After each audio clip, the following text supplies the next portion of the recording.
Yeah, I remember once in the highlands of Vietnam, it was a pretty tough time. A lot of fighting, a lot of people were injured, a lot were killed. I was an advisor to a Vietnamese infantry regiment.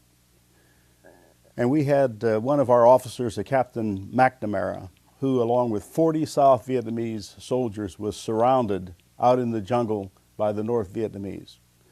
We didn't have any way to get them out. And finally it dawned on us the only thing we could do is fire artillery. So we plotted a horseshoe shaped area around them, and it was sort of like a wall of fire.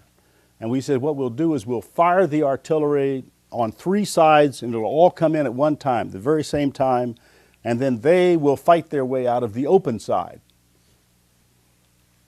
But we had a little minor problem. The problem was we didn't know how to tell them which side was open, and we knew the North Vietnamese were listening.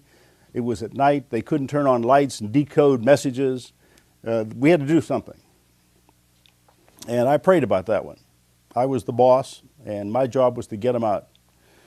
And I finally thought I knew the answer, so I called Larry on the phone. I said, Larry, we're going to have a horseshoe-shaped wall of fire around you. We're going to leave one end of it open.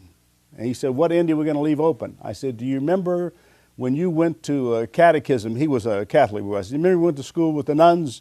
And I said, they taught you the story of Jesus.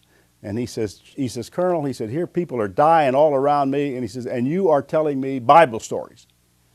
And I said, yes. I said, do you remember the direction from which the star came when Jesus was born? He said, yes. I said, that's the end that's open. You got 5 minutes. We fired the artillery. We didn't know whether we'd been successful for about 8 hours. About 8 hours later, in the first light, they arrived at the rendezvous point. All 40 of them got out alive, every single one. But what we didn't know when I picked the east, I just picked that what we didn't know is the reason that there were no enemy on the east side of the horseshoe was because there was a cliff. And at night, these guys just ran right off the cliff, hit down, and they just sort of rolled down to the bottom of the hill. It was a little steep. After you dropped about 10 feet, then you had about a 15, 20-degree slope. And they rolled and slid all the way down to the bottom of the hill. And that's how they made it out.